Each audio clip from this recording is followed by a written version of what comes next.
Muito bem, meus amigos. Novamente nós estamos aqui em mais um programa e hoje estou muito feliz de estar com vocês. Nós vamos falar hoje sobre o Setembro Dourado. Nós vamos falar sobre o câncer infanto-juvenil, não é? E então você está em mais um OncoCast, que é um programa produzido pela nossa clínica Oncoprime.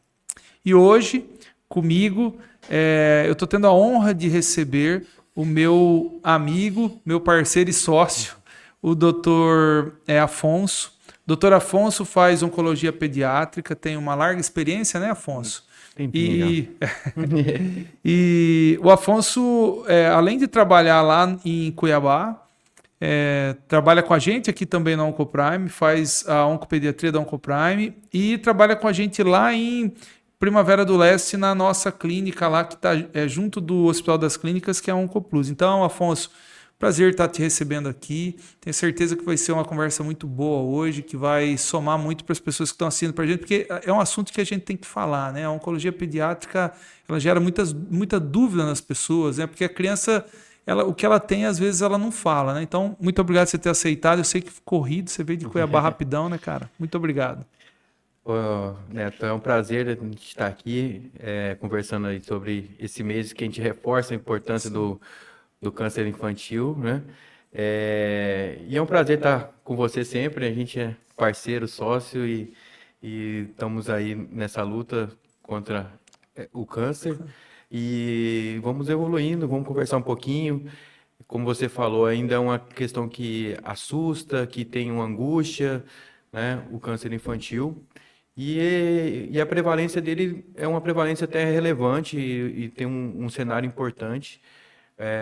Hoje em dia é uma questão que todas as famílias aí sabem de alguém, já viu Exatamente. alguém, ou tem alguém na família que já passou por isso. É, mas graças a Deus ainda é uma enfermidade na pediatria com um prognóstico melhor do que no adulto, né? Exatamente. E nós vamos falar mais à frente hoje Sim. com bastantes inovações tecnológicas no tratamento que está chegando na pediatria também, Sim. bem promissora aí para a gente melhorar isso aí. Afonso, antes de a gente começar a falar direto aqui da parte da oncologia pediátrica, mesmo e dos cânceres que mais acometem as crianças e adolescentes, eu queria que você falasse um pouquinho a respeito lá de Primavera, da nossa clínica lá de Primavera, e queria que você apresentasse também o Hospital das Clínicas. Seu pai foi pioneiro lá na cidade, né? Quando eu saí daqui para ir, eu sempre tive muita afinidade por Primavera, porque eu sempre achei que é um lugar diferente, um lugar legal, um lugar promissor. Meu irmão veio, ficou um tempo lá em Primavera do Leste e sempre me chamou atenção. E quando eu fui lá, que eu visitei o hospital de vocês, e visitei quando vocês estavam construindo o centro cirúrgico, depois cheguei o centro cirúrgico já pronto, a gente se depara com uma realidade diferente de Rondonópolis e que me causou uma surpresa muito grande, porque o que você espera na cidade do interior é que eventualmente não tenha uma boa estrutura, não tenha médicos, especialistas, etc. Isso não acontece. O centro cirúrgico de vocês é incrível, cara. A UTI de vocês é uma UTI muito bem aparelhada. Tanto que o serviço de oncologia que nós fizemos lá, a OncoPlus, é um lugar que a gente costuma falar que é no nível de Primavera do Leste, né? Uma Uhum. coisa bonita, uma coisa, digamos assim, até glamurosa. Então, e a nova portaria que vocês fizeram do hospital, que é hemodinâmica, e você continua inovando, trazendo novos serviços para lá. Então, antes da gente entrar, eu queria que você falasse para as pessoas terem a noção do que tem do nosso lado, né? Porque as pessoas acabam não tendo noção disso, né? Com certeza, assim, né? É uma coisa, assim, de muito orgulho meu, né? E hoje também de muita esperança, de muita incentivo, de muita força para a gente continuar, que é sempre assim, né? Como você disse, meu pai foi um pioneiro de Primavera, tem uma história de 39 anos, o hospital fez esse ano, agora em julho, né? 39 anos, Primavera nem era Primavera ainda, era Exatamente. distrito de Pochorel, né? Tinha em torno aí de 6 a 8 mil habitantes, hoje Primavera está com 100 mil habitantes, né? Então, e a gente viveu esses quase 40 anos aí de hospital, fazendo o melhor ali para a população e tendo que acompanhar esse desenvolvimento de Primavera. Como você falou, Primavera sempre foi um lugar que se destacou por Sim. ser uma cidade que prezou por qualidade, prezou por tecnologia, por questões, vamos dizer assim, mais prime, né? Mais luxuosas. E também uma cidade muito exigente, né? Uma cidade muito exigente. E por ser um local, né, aqui no sudoeste do estado, um local de muito lugar, sempre precisamos investir, né? Então, meu pai sempre teve essa visão de investir e ter um hospital assim sempre com muita qualidade. E a gente sempre prezou uma coisa como essencial, a gente dá oportunidade para os profissionais virem e crescerem É. ali com nós, né? E assim que a gente conseguiu ter especialidades e tudo, né? Como hospital, acho que a nossa função sempre foi de oferecer um local de bom trabalho que assim vai atrair bons profissionais. Então foi sempre pensando nesse jeito que a gente foi desenvolvendo. Como você falou, felizmente o nosso centro cirúrgico realmente é Incrível, cara. muito, muito Incrível. bem, é muito bom, um dos melhores do estado, assim, em questão de espaço, de Não, e aparelhagem. detalhes, né? Quando seu pai levou lá, acho que sua mãe e seu pai levaram para apresentar o centro cirúrgico, apresentou aquela pia que, olha, olha, isso aqui nós pagamos muito dinheiro nisso aqui, porque não tem nenhum vinco, né? Não tem É, nenhum. É toda feita para não acumular é, resíduos, para não acumular nada. Eu achei aquilo além de ser muito correto na parte infecto-contagiosa, é uma sensibilidade, né, cara? Porque, e muito bonito, né, cara? É é, incrível. é assim, como diz, isso também é uma visão que meu pai tem e a gente criou dentro de família e eu também vejo, né? A gente de quando assim, vamos fazer alguma questão, vamos fazer para fazer, né? Bem Não feito. é para fazer para falar que tem, né? É. Então isso sempre foi a nossa ideia, né? Como foi a Oncoplus quando a gente quis, né, montar, eu falei, pai, nós vamos levar. Tivemos várias ideias antes, vários contatos, né? Mas sempre nesse sentido, assim, não vamos, não sei se vai ser da melhor forma, vamos fazer por fazer e tudo. Até que daí, né, deu certo, eu acabei encontrando com o André em Cuiabá, fizemos uma ponte aqui com você Foi. e daí para frente deu certo, né? Deu muito Deu certo, muito graças a certo, a gente Deus. tem É, as mesmas ideias, os mesmos isso aí. pensamentos, as mesmas ambições e de fazer uma questão, né, de uma forma correta. E agora nós estamos lá com a Coplus, né? Uma clínica que está crescendo, fizemos 2 anos agora em agosto. É. Temos hoje ajudando muita gente em Primavera. Como todo mundo sabe, o câncer é uma coisa que a gente tem que. Eu sempre brinco, né? Casoterapia, coloterapia também faz parte Verdade, faz parte do, é do, bem do- verdade. do É, tratamento, né? E você poder estar tratando dentro sim, da sua casa, isso faz muita diferença, é né? isso aí. Então, e como a Oncoprime aqui, a Oncolog de Cuiabá, que somos nossos parceiros, a Oncoplus também levou essa questão da humanidade que a gente já tinha no No hospital. hospital, né? Como um todo, né? Então, isso traz bastante coisa para a Eu tenho família. muito orgulho mesmo nessa clínica lá. E o hospital, a gente viu chegar hemodinâmica.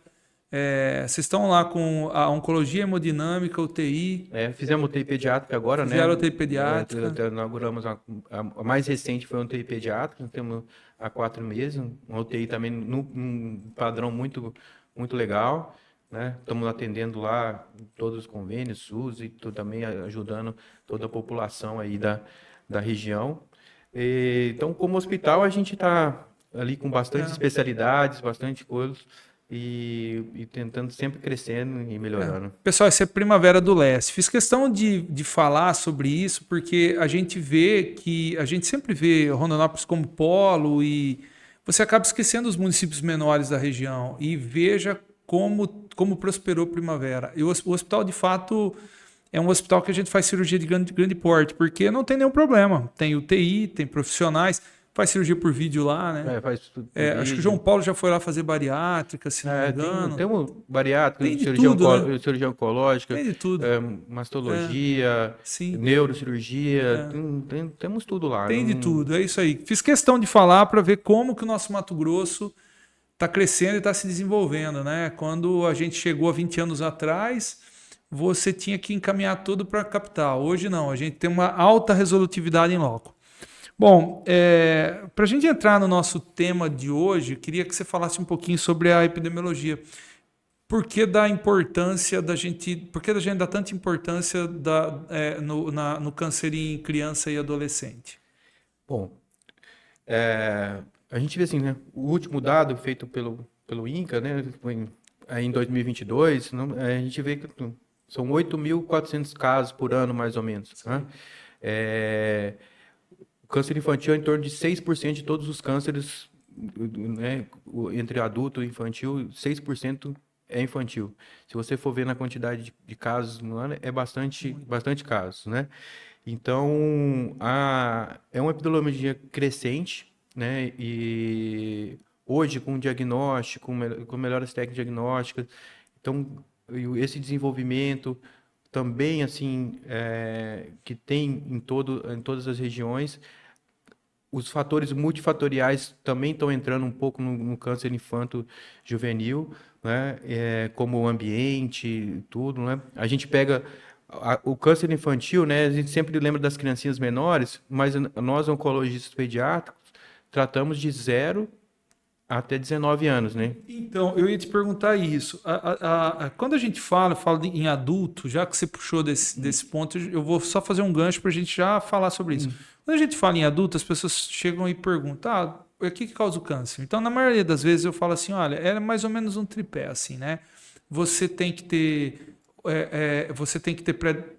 predisposição genética, os hábitos de vida, que são hábitos alimentares, hábitos de vida, inclusive exercício físico, etc. E por fim, aquilo que a gente fala do estresse emocional do dia a dia, né? Aí toda vez as pessoas falam, mas e nas crianças? Então obviamente, a gente tem um dado de que nas crianças, assim, a predisposição genética é mais ou menos 10%. Mas não se sabe ao certo o que causa nas crianças. Mas você está explicando muito bem, né? Que além de ser criança, você trata criança e adolescente, né? E eu tive caso de adolescente. Chega a ser adulto jovem, né? Eu tive caso, exatamente, tive caso de adolescente com câncer por hábito de vida, exatamente isso. Sim, a gente, como você falou, assim, 10% são genéticos e geralmente ligado a alguma outra alteração genética. Por exemplo, né, a trissomia do 21, que é a síndrome de Down, que é uma das mais comuns, né? Tem a Laframene, que é outro tipo, outra doença de Fanconi, que são outras doenças que são predispostas ao câncer, né? Então, geralmente, o genético vem mais dessas alterações. A gente também sabe daquelas famílias que têm a consanguinidade também como é um fator predisponente, né? Caso só entre primos, essas questões, né?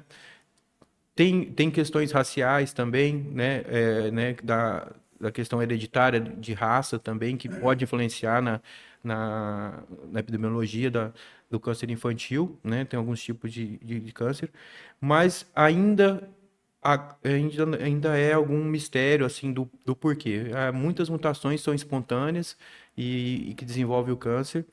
Hoje que a gente está conseguindo ter uma questão do estudo genético, né, maior, né, os painéis de NGS em geral que a gente vai tendo, a gente vê que às vezes aquela mutação familiar de um câncer, ela pode ter.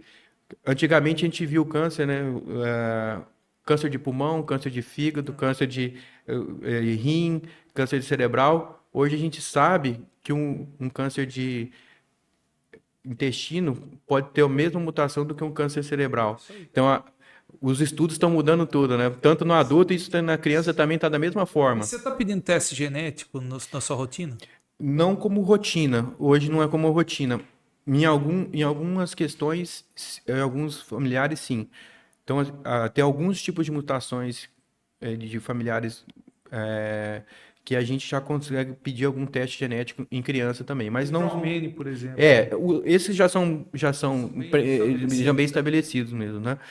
E hoje o profissional, né, geneticista, ele está mais ligado com a gente também, né, nessas atuações para a gente buscar isso aí, né? De maneira geral, a gente tem os testes genéticos aí, a gente tem uma arma que ela age de dois sentidos de maneira geral. Uma delas num sentido é fazer a prevenção do câncer ou detecção precoce, que seja, e o outro, às vezes, fazer direcionar tratamento.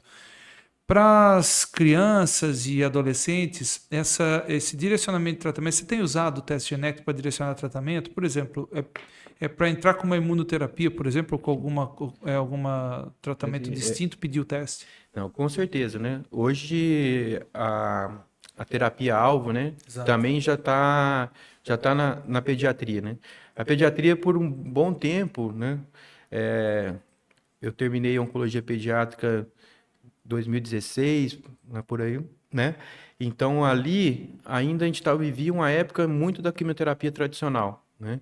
E nesses aí quase 10 anos teve um salto muito grande, né? Hoje a imunoterapia já faz parte do nosso dia a Do dia a dia dia. e terapia-alvo, né?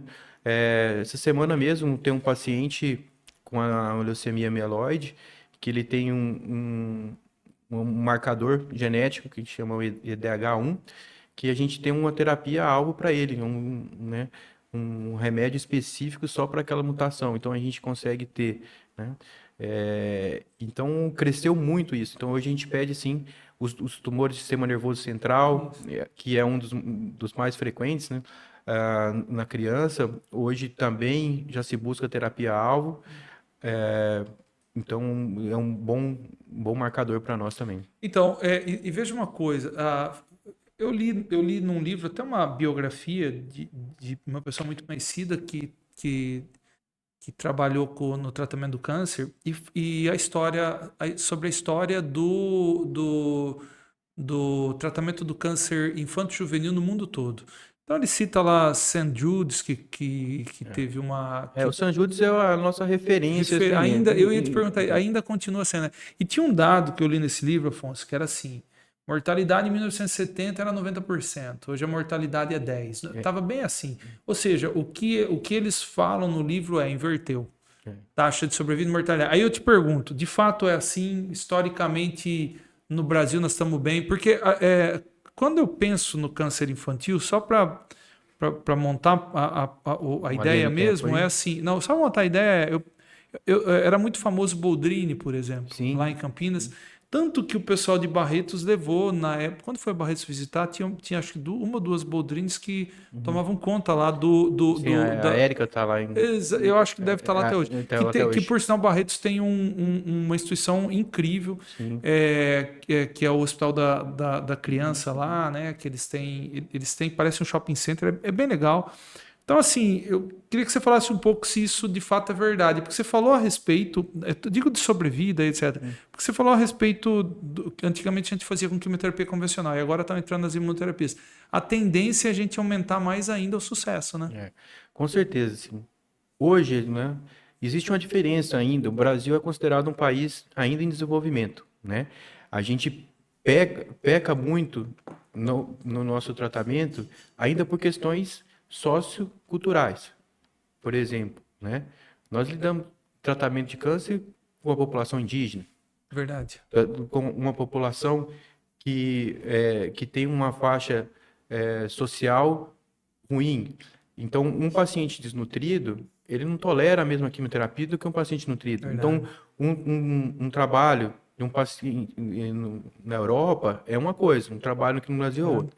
Então, assim, mas dentro Até saneamento básico, né, dessa Afonso? na mesma dente, cárie, tudo.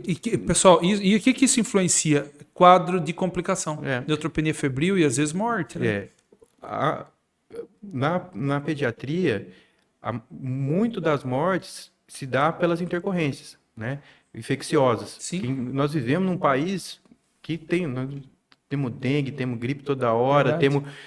nós temos problema com catapora, Verdade. com coisas que tem gente que nem sabe que existe isso, né, no mundo, então a gente trabalha com essas questões que traz hoje.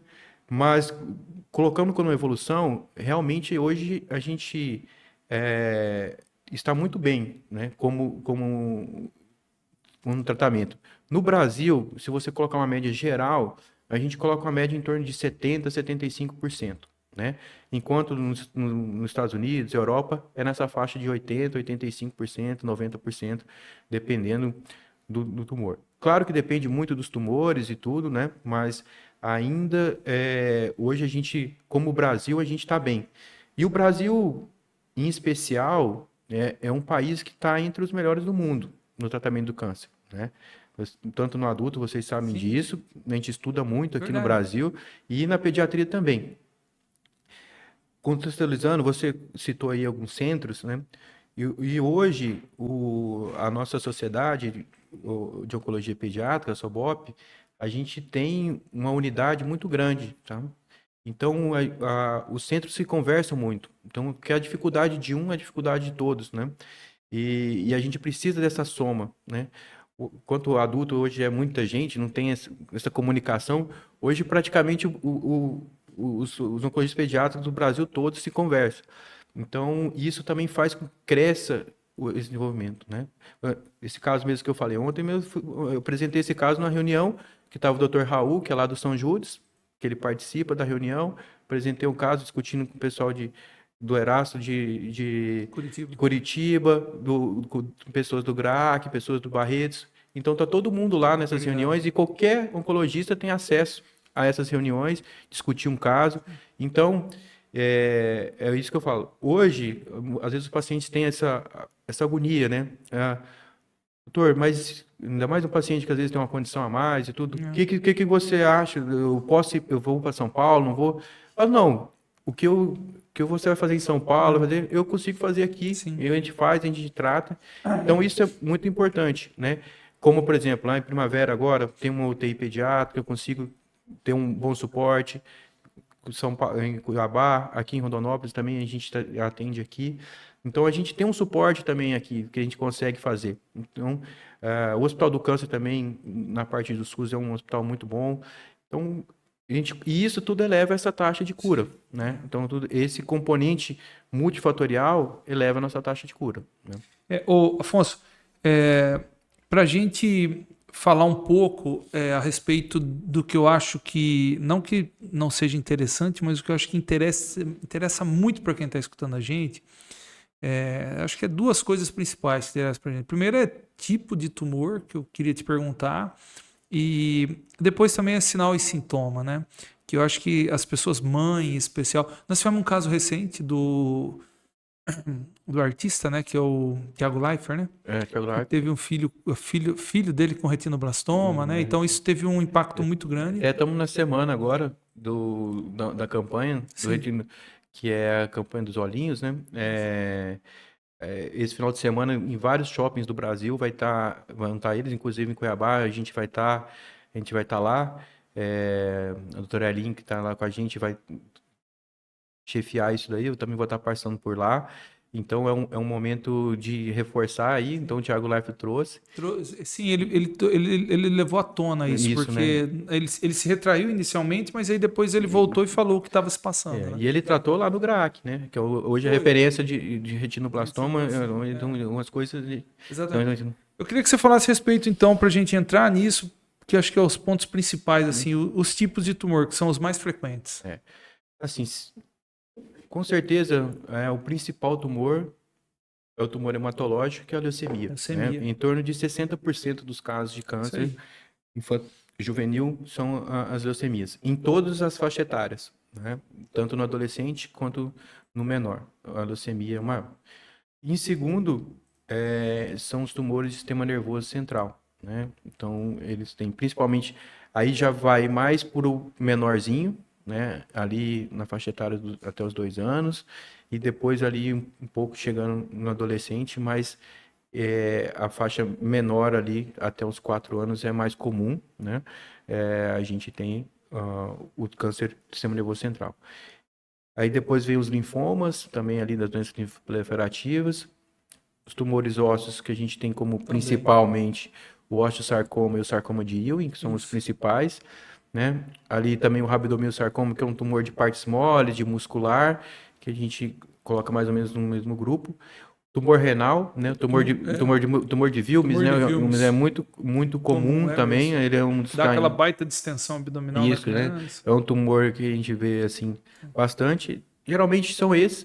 E ainda o grupo ali dos tumores germinativos, né? Que vem ali do ovário, e testículos, né? Também a gente vê E o bastante. retinoblassoma que a gente já tinha falado, né? E o Tá retinoblastoma já que tinha também falado. a gente já tinha comentado aqui. Exatamente. E daí os sinais e sintomas são muito direcionados com cada um, Então, né? pessoal, prestar atenção nisso, porque eu acho que isso que chama a atenção das Com mães, né? É o ponto certeza, assim, principal. assim, como geral, todo tumor, assim, tanto os hematológicos, né, que são os do sangue, tanto os do sistema nervoso central, né, que são os cerebrais, os ossos, todos, uma máxima que vale para todos sempre: febre persistente, aquela febre sem explicação, aquela febre que vem e não volta, né? Sempre um dado que chama De atenção alerta. de alerta para todos, né?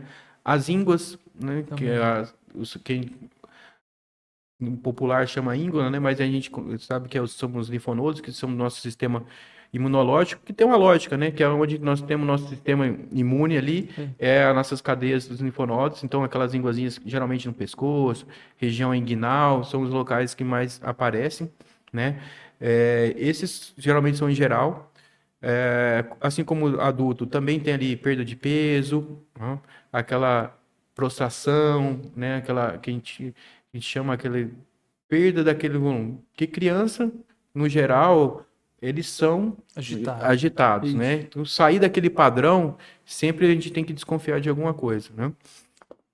Daí tem as questões mais direcionadas, né? Nos cânceres hematológicos, né? Que são os cânceres do sangue, tem os hematomas, né? Isso aí. Surgem hematomas, as petex, igual aquelas da dengue, aquelas manchinhas vermelhas, sangramentos, né? Às vezes nariz, aquele nariz. Não aquela pessoa que às vezes tem aquele sangramento que desde pequeno sangra, mas assim, de repente começou a sangrar o nariz, aquela gengiva sangrando um pouco mais, juntando com... Então vai surgindo, né? Aquela palidez, né? Que a anemia, né? Então aquela anemia mais persistente, tudo vem também em vários tumores, principalmente nos hematológicos, mas nos outros tumores também, né?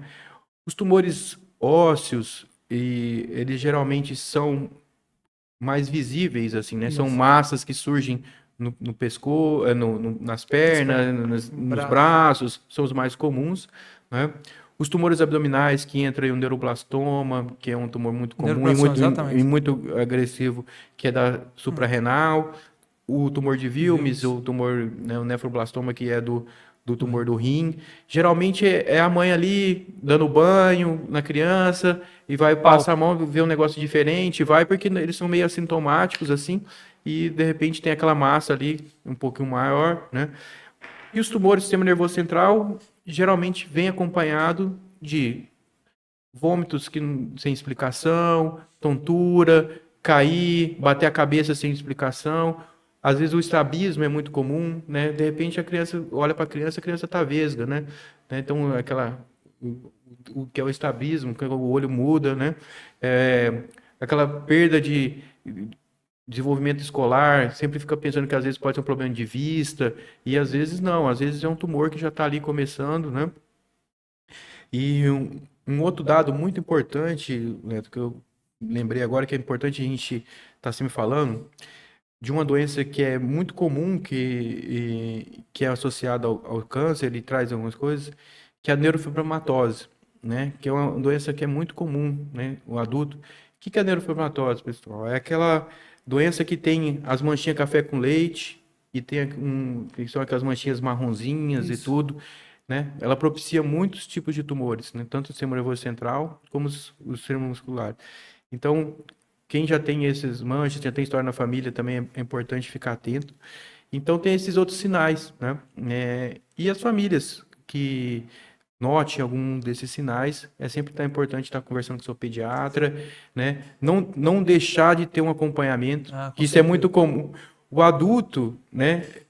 Eu falo assim, a minha fase é um pouco até ruim, porque tem a fase boa ali das crianças, que até os 4 anos todo mundo leva, vai ali, não sei o quê, faz consulta de rotina, de repente some. Fica largado, exatamente. É isso aí. Aí só vão voltar lá nos 40 anos que vão voltar lá, né? Verdade. E essa fase ali da adolescência, né? A gente ainda tem um agravo, porque o adolescente, ele tende a esconder, né? Verdade. Eu já peguei uma vez um paciente que ele tinha um osteosarcoma no dedo do pé, e ele viu aquele negócio lá e ele começou a esconder, porque ele estava com vergonha, e é um adolescente de 16 anos, com vergonha, só ficava de meia. Depois a mãe foi contar, ele só ficava de meia em casa, a gente achava meio estranho, mas achava que era alguma mania e tal.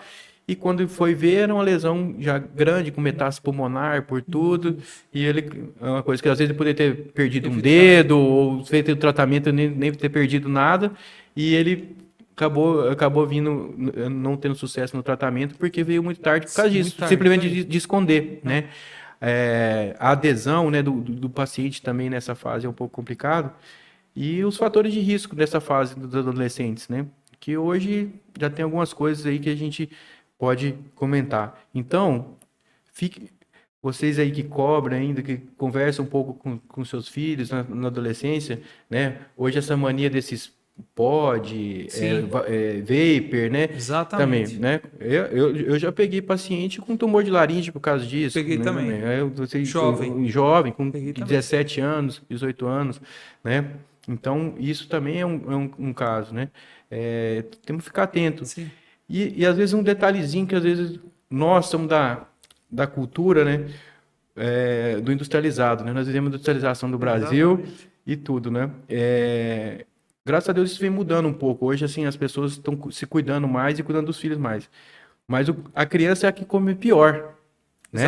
Come isso. É a que come pior na casa. Um salgadinho e tudo bem. É salgadinho, bolacha, balinha. Então, isso é uma alta taxa de inflamatória. Então, a gente sabe que os processos inflamatórios, assim como no adulto, também influencia também na criança. Então, essa criança que tem algumas intolerâncias, outras coisas, tem que ser levado em consideração. É isso aí. Pessoal, só fazer um adendo seguinte, nós falamos antes do retinoblastoma, então já está subentendido que aquele olho, né, Afonso? Isso, esse é um detalhe. Começa lá no nascimento, tanto é que hoje é uma lei, né, que todo paciente que tem que sair da maternidade já com teste do olhinho, né? O que é o teste do olhinho? É aquele para a gente ver o reflexo vermelho, né? Quando a gente tirar uma foto, hoje em dia as fotos estão mais modernas, né? Antigamente a gente viu os olhos, aparecia assim, né? Mas é aquele vermelhinho do olho, né? É aquele vermelhinho lá. E quando você for tirar uma foto, sempre repara, olha, assim, se não saiu o vermelhinho, saiu um lado branco, outro vermelho, alguma coisa pode acontecendo. E o retinoblastoma a gente se vê por aí, né? Isso aí. E a importância de estar passando no oftalmologista, pelo menos uma vez por ano, essas questões aí. E vou chamar a atenção outra coisa aqui. A gente falou bem do básico mesmo, que é o que a gente fala sempre de câncer infanto-juvenil. Mas tem uma outra coisa que a gente precisa falar também, que é o seguinte, né? Não, obviamente, para criança, mas mais para adolescente, né? A situação do câncer, o HPV, né? Isso. Vacinação, levar os filhos vacinar, e sim, isso aí, se tiver tendo relação sexual, já tem chance. Eu tive, só para ilustrar isso, e depois você puxa aí seu lado, que você deve ter muita história sobre isso, mas eu tive assim, ó, do narguilé, eu tive um caso de um rapaz que chegou com uma massa gigantesca, tumor de laríngeo. Ele fumava, ele tinha... ele já tinha, quando ele chegou, ele tinha 18 para 19 anos, ele fumava desde os 16. Ou seja, foi hábitos e vícios, entendeu? Eu tive uma menina na residência com câncer de colo do útero com 16. Ela começou a ter relação sexual com 13. Então, essas coisas também a gente precisa chamar atenção, né? Com certeza, né? E hoje o HPV, né, começa influenciando tanto para mim quanto para vocês, né? Sim. O câncer mais comum é o do colo do útero. Do homem é os de laringe, essas coisas, que tudo é muito ligado ao HPV. E hoje tem a solução que é a vacina, né? Por algum momento e algumas questões, às vezes, trouxe questões de que vacina não é importante, né? Mas vacina do HPV, por exemplo, salva vidas, né? Então, não deixar de vacinar seu filho ali com a vacina do HPV em torno de 9, 10 anos que a gente faz, né? Então, é uma vacina importante se fazer. Sim. Então, o HPV tem que trazer mesmo essa questão. Né? Só para a gente deixar o registro mesmo, né, pessoal? E eu penso assim, eu tenho tem uma ideia que é assim, né? A vacina, ela se torna vítima do próprio sucesso, né? É. Porque você começa a vacinar, a doença desaparece, aí a pessoa acha que já não existe nunca mais e que não tem que vacinar, as doenças voltam. Então É. ela acaba sendo vítima do próprio sucesso. E eu nem estou dizendo por causa de Covid, não. Estou falando Não, sim, historicamente o que nós vimos da vacina sim, historicamente.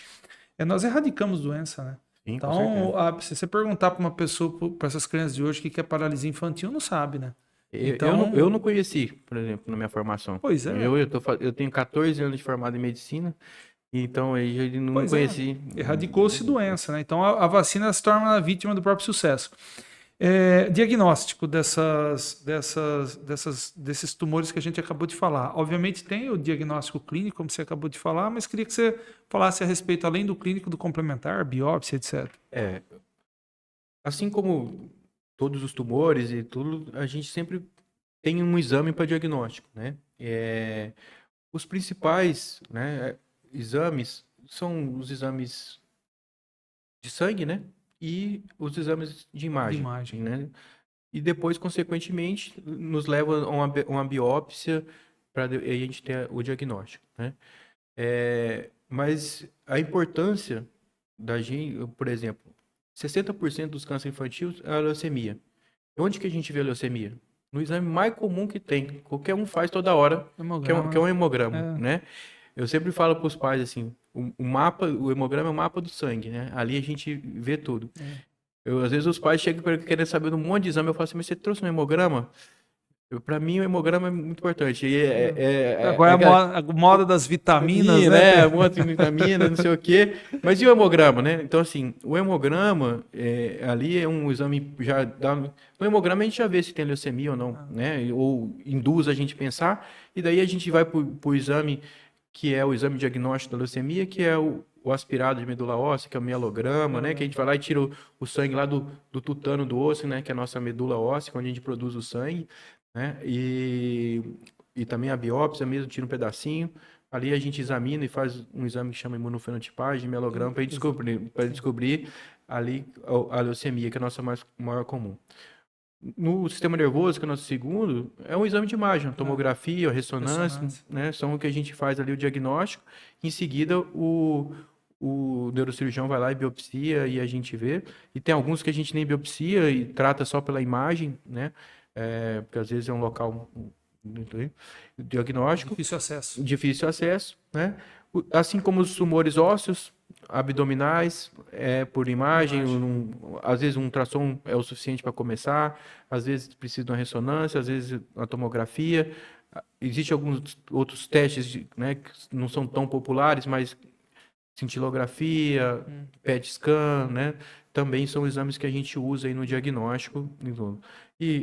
E na parte hoje também a questão molecular, que são os testes genéticos que a gente usa bastante. A gente falou. Pessoal, só lembrando uma coisa, o Afonso falou a respeito o Afonso falou sobre o osteosarcoma. E você sabe que eu já tive caso seguinte, pedia lá a tomografia ou a ressonância do membro superior ou inferior, e a gente pedia a tomografia de tórax. E já tive caso de, por que está pedindo a tomografia de tórax? Porque é importante. Uma vez eu li que no ato do diagnóstico, 50% dos pacientes têm micrometástase, ou seja, célula circulante, e 10% com macrometástase. Então, às vezes, você tem que fazer exames para completar o estadiamento. E nesse caso do osteosarcoma é no lugar que mais causa metástase, que é, ou seja, estou falando tumor ósseo, o lugar que o sítio principal de metástase é o pulmão mesmo, só para deixar falado. Só para pontuar esse ponto, estadiamento é definidor de cura, né? Então isso é muito importante, né? Aquele tumor, você tem que saber. Às vezes os pais, né, principalmente os pais, têm muita essa agonia. Doutor, vamos começar a tratar, mas nem sempre começar a tratar é melhor do que você ter um bom estadiamento. Sim, tem razão. É isso mesmo. Acho que falou tudo, é bem isso mesmo. É a vontade do. E no adulto também acontece isso. É a vontade do começar por agora. Não, você tem que ter as coisas tudo em mãos. E hoje em dia nós temos muito dificuldade com o teste genético, porque como o teste genético demora, ou mesmo para a mas depois do teste genético, as pessoas já querem começar a tratar antes. Eu falo, olha, dá para fazer, mas o correto é você. E assim, em criança, a toxicidade é uma coisa muito importante do tratamento, né? Então é aquela coisa, é o máximo de efeito com o mínimo de toxicidade. Então é importante demais a gente ter uma toxicidade menor, né? Então, nesse sentido aí. Sim. E por isso que é importante você não dar tiro errado. É, Porque depois você tem que esperar passar toda a ação do medicamento, né? é, Então se e, complica muito e mais. você pode mudar um estadiamento às vezes por isso, né? Sim. Uma pessoa que poderia receber menos quimioterapia, de repente vai ter que receber um protocolo maior, por causa que Exatamente isso. É isso aí mesmo. Nós falamos, Afonso, sobre tratamento. Falamos sobre a quimioterapia, imunoterapia e etc. Você quer fazer alguma complementação? Acho que já está bem falado, mas Não, fica à vontade. é isso, né? Eu só pontuando que realmente hoje a gente está bastante desenvolvido nessa parte de tratamentos aí, de novos tratamentos que é a terapia-alvo, né? É, como os imunoterápicos e hoje de mais moderno que está chegando também como o nosso principal câncer é a leucemia, Leucemia. e a leucemia a gente tem uma questão moderna que é a terapia celular, né, que é o Carticel. CAR-T-cell. É. Tem um paciente meu, foi o primeiro daqui do Mato Grosso que vai fazer CAR-T-cell, fez agora lá no Erechim, lá em Curitiba, né? Ele acabou de fazer, ele recebeu dia 18 de agosto um CAR-T-cell Então, com aí, leucemia, né? você quer explicar? A ideia principal é O CAR-T-cell é uma coisa interessante. muito fantástica, É, assim, né? O CAR-T-cell, se você vai pegar uma célula nossa, que é da imunidade, que é o nosso linfócito posso T, ter. é como se você pegasse ele, levasse ele para academia, para a escola Potenci- do Rambo ali, mais ou menos. Potencializar. É isso Você aí. mandasse para a escola do Rambo ali e solta ele, o Rambo lá no Vietnã, que é o tumor. É isso E aí. ele vai caçar, né, um tipo de Exatamente. marcador que no caso do carticel, é o CD19. E ele vai atrás do CD19 e para matar a célula tumoral que tem aquele tumor lá. E aí ele sai caçando, É isso aí. você solta um monte de robozinho no corpo e ele fica lá caçando tumor e É, matando. você vê que o medicamento vem do próprio organismo da criança, né? Ou da pessoa, né? Eu coloquei aqui para a gente finalizar, até como uma conversa final, fala sobre as perspectivas futuras. Mas eu acho que nós falamos bastante a respeito do futuro. E uma das grandes perspectivas é o carticel mesmo, né? É. É, eu queria te fazer uma outra pergunta com perspectiva futura. A robótica está entrando no tratamento de criança também? A robótica entra também, sabe? Agora mesmo, há 2 semanas, estava lá em São Paulo, no congresso do GRAAC, e, e lá eles já estão usando a robótica também na cirurgia, né? Então, está entrando, né? Em Cuiabá, nosso pessoal da cirurgia, a Juliana lá que me ajuda bastante também já está começando a ver isso daí, daqui uns tempos, né? Como a gente já tem um robô em Tem um robô Cuiabá, em Cuiabá? já tem um Sim, robô em Cuiabá, tem mesmo. logo ela vai começar a usar. Então, é uma questão ainda, algumas coisas mais específicas são menores, porque ainda tem alguma coisa que é a dificuldade por não ter ainda o material para o tamanho, né? Entendi. Porque o robô ele precisa de um espaço, Isso. né? Mas o robô para criança vai ser muito, muito melhor do que é o vídeo, né? Porque a criança precisa de uma coisa tão menor e tão mais Sim, detalhada que o robô consegue que o vídeo não sim, consegue. ele aumenta, né? Porque o espaço pequeno ele acaba dando uma impressão de aumentar e as pinças também do robô elas se movem em todas as E direções. todas as direções. E para criança isso faz muito tempo porque não tem espaço, né? Sim, Então, aquele espaço todo que tem no adulto, às vezes, de mexer. Então, assim, já tá sendo usado e a robótica é um ponto a mais aí para nós.